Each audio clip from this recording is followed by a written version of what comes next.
You guys know what the long-term effects are of destroying an area that was previously built up are? It devastates the land for a very long time. After you clear away the rubble, the land will be destroyed.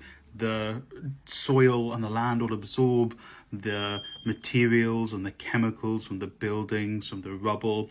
It will absorb the dead bodies that will be there. It will make it very, very difficult to be arable or useful for even construction. And not only that, but the process of clearing the rubble itself is incredibly harmful in the long term.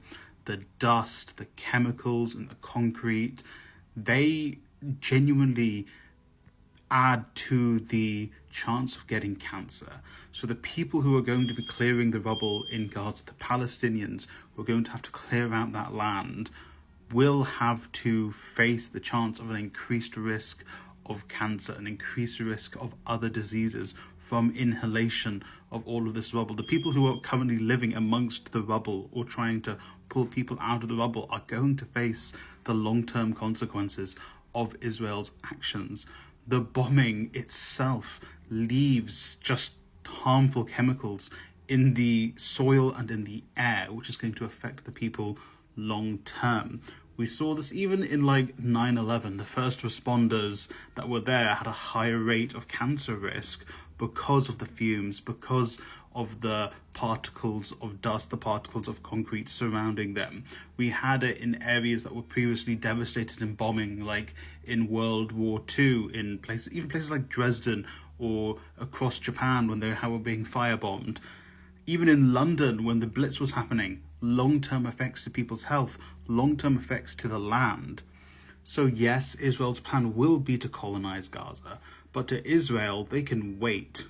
They can wait to 2040 to 2050, and they can afford it because the US will give them the money to do it.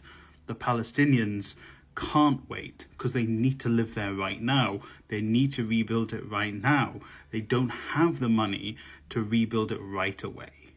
And that is the long-term consequences of this. Amongst the other things, amongst the scholasticide, the destroying of schools, amongst the destroying of key infrastructure, amongst the land being polluted by dirty water which can't be treated, which adds on to the fact that the land cannot be used usefully, cannot be arable. There was so little arable land in Gaza, and that little arable land is likely going to not be useful for years. The sea near Gaza is likely extremely polluted from Israel's actions, Israel's continuous actions. That will be hard for the fishermen who are already restricted in their fishing on the coast of Gaza. These are the long-term consequences of Israel and the West's actions.